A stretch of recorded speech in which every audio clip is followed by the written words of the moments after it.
Hi good people, Titus here for a brief demonstration on the importance of UV unwrapping. In this video, we'll create a custom material in Blender and show why ignoring the UV unwrapping process can hurt the look of your final renders. Let's not waste any time and jump right into it.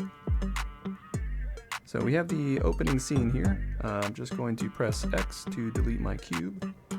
And I'm also going to turn on my screencast. There we go. That'll probably go away again. I'm going to do Shift A. I'm going to add a UV sphere under the mesh section here. And then I'm going to expand over here, and I'm going to bump our segment counts from 32 to 64. And that's going to give a little bit more geometry to our item here. So we can right click, shade smooth, and now we have a nice material to work with. So let's go into the shading tab at the top here. And I'm going to bump this up here and maybe just zoom in a bit. All right, so we're going to create a new texture, or I'm sorry, a new material. And we're going to be using some grunge maps that I downloaded from the web. So I'm going to come over here and import them real quick. Actually, let's click new. And I'm going to title this Scratched Metal, just so I know what it is. And it's a pretty simple one. So if you need a scratched metal material here, you'll get that as well. Let me go ahead and go to my external drive. All right, so I got these two textures that I downloaded from textures.com. You could probably make this as well, just in like any imaging editing software, like Photoshop or what have you. It's basically just a black backdrop with some white stencil marks through it. The rough paint looks like they used a noise texture. But if you don't want to make them, yeah, textures.com is a great resource. You can download basically a ton of assets over there, especially to help you out in Blender. But yeah, starting off, I'm going to go into our color. I think a metal is a traditional gray, so I'm going to probably choose a gray there. For the metallic, I'm going to make it a full 1. When you're doing your metallic values, it should either be 0 or 1. You really shouldn't do a value in between, because items are typically metal or they're not. And then for the roughness, I'm actually going to use the rough paint texture to fill in the roughness value. The way we can do that is using a color ramp node. So you can do Shift A to actually bring up the add menu, and then I believe it's under converter. There's a color ramp option here, so you can select that and just drop it in. With it selected, we're going to do Shift D to duplicate it, because we have two textures and we're going to be using both of them. And I'm going to give myself some room. I'm going to drag this out over here. I'll bring this down a bit, and I'm going to bring these two up here just like that. I'm going to start with the rough paintness, or the rough paint texture. So I'm going to simply plug in the color output pin into the factor input. And then on the color ramp output pin, I'm just going to hook that up to the roughness. And then already you can see, that's probably hard to see, but it's very glossy and there's some like scratch marks in there a little bit. What it's doing is there's a white value right here, and then there's a black value. As you move these sliders, closer to the other end of the spectrum, it's gonna basically remove the roughness. So it's, as we move up here, you'll see it'll get more glossy. So the higher the black value, the higher the gloss value, and you lose, or you get the rough paint texture washed out. If I bring that back down, right now it's kind of a mix of both. If I drag the white value closer to black, you'll see that the texture mask actually gets duller, so less glossy, and you can kind of make out more of the rough paint texture as it starts to come through.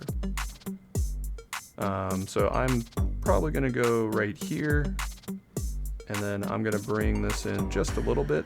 And the other way I can manipulate it is I can bring the value up, and then I can adjust the actual color. So rather than be a full black, I can maybe go into a gray, and then I can get kind of like a value like that.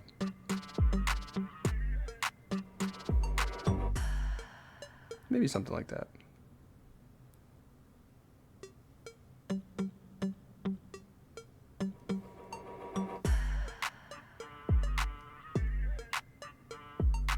Maybe bring it down a bit. And yeah, I think that looks pretty good.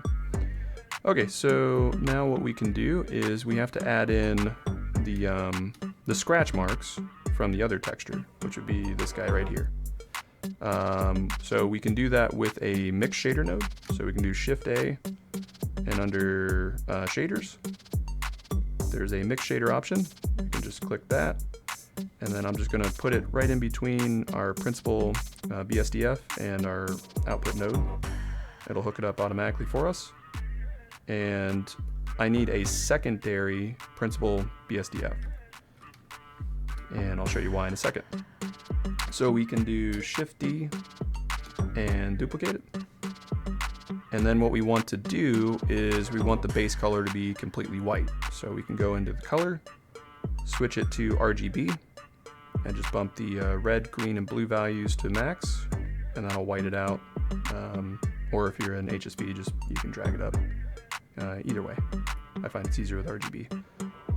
So now with it completely white, the roughness value, we want it to be completely 0.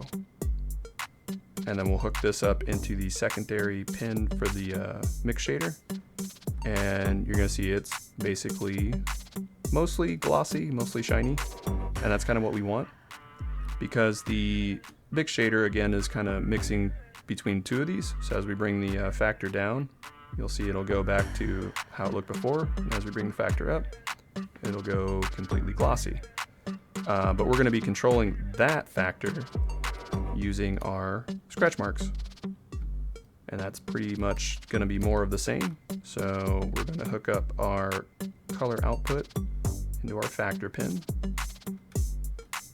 And then I'm going to drag this a little bit closer. And then I can then hook up the color pin into the factor. And then we're kind of getting back to where we were. Now as you move the white slider down, you'll see you get more of the scratch marks.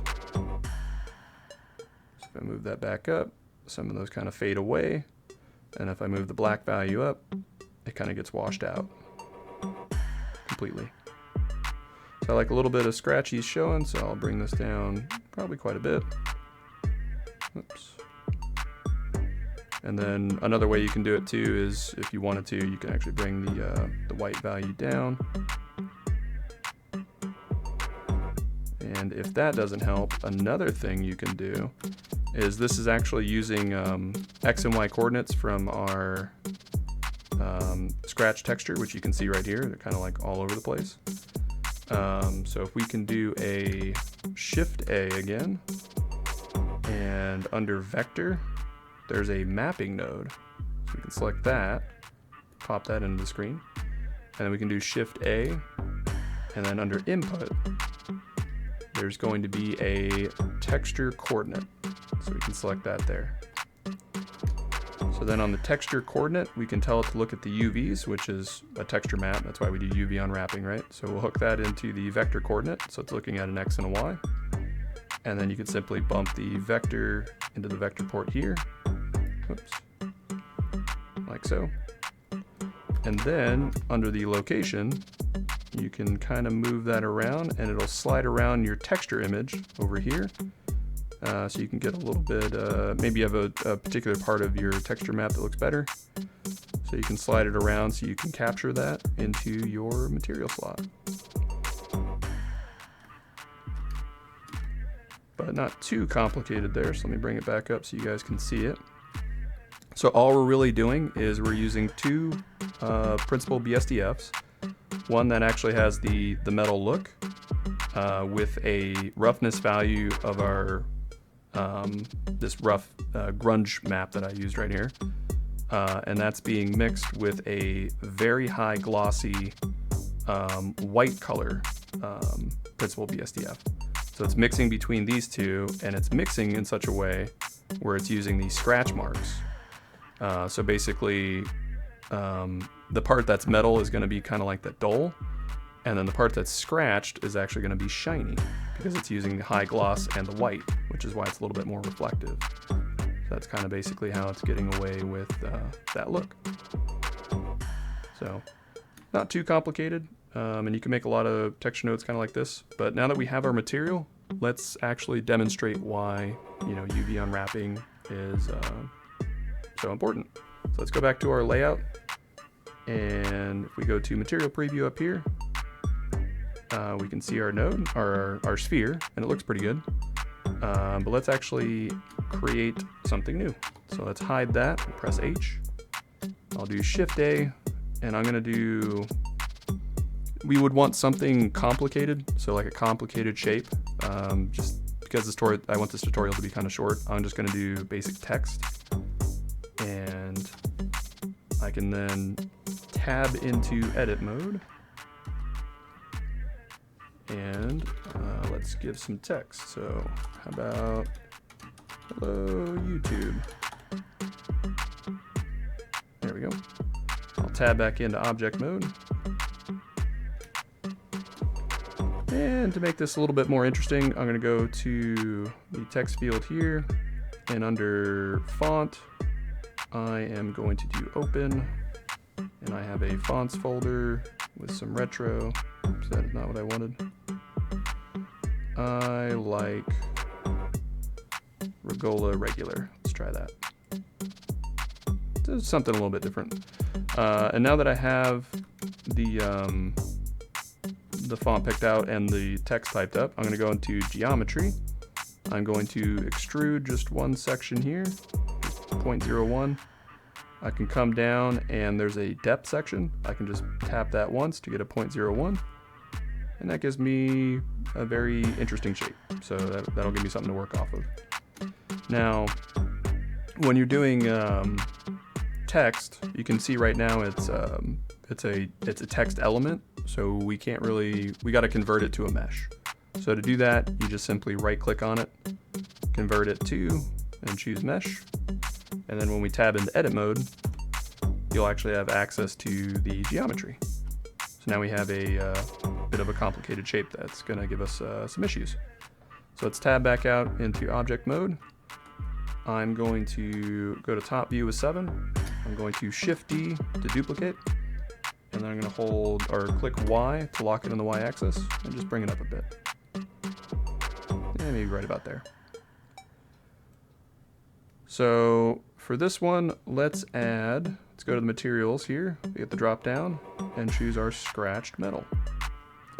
And I probably should have did this before, but we can just shift select both of these, make sure this one's last, and then press Control L, and I'm going to link materials, so they both have the same material. Now let's bring back our sphere, and you can kind of see what I mean, how this will kind of look pretty bad. So right now, if you look at any of the text, it doesn't really look like the material we made, right? This is very interesting. There's a lot of stuff going on with it, but a lot of that is washed out in the actual text field we got. It looks, it still looks okay, but it's just not it's not like the effect we were going for, right? So even if I go to render view here, it looks very plain. Let me make sure, I'm in cycles. So yeah, even in cycles, it doesn't look too good. It looks very basic. And a lot of that is with UV unwrapping.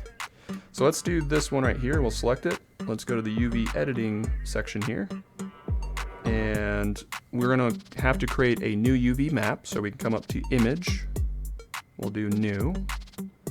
I'm gonna title it UV underscore text. And then I am okay with a 1K texture because this is just simple. I'm going to switch blank to the color grid because I like working in a color grid. And then click OK. And now we actually have a texture map that we can UV unwrap to.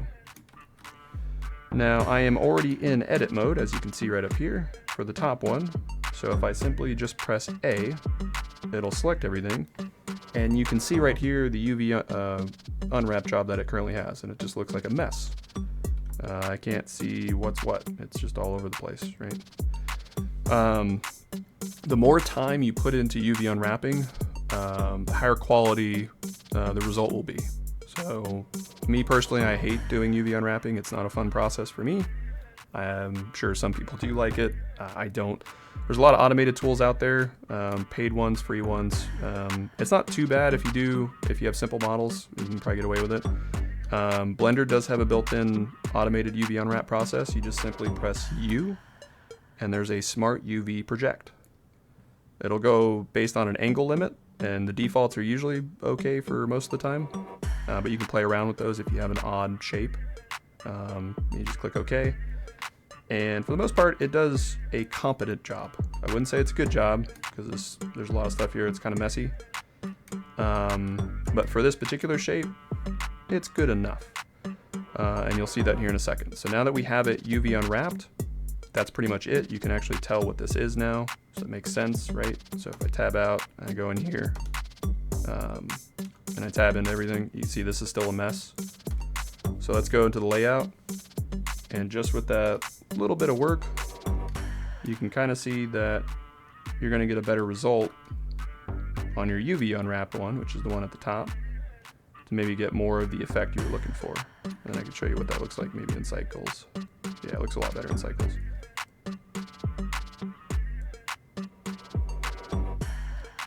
Because yeah, it looks like way closer to the actual material that you made, right? It's not washed out. A lot of the detail comes through, you know, and I don't have great lighting set up right now, but just, it didn't take too long, just a little bit of UV unwrapping, and you know, your renders are just going to be so much better. So, all right, everyone, that pretty much concludes this video.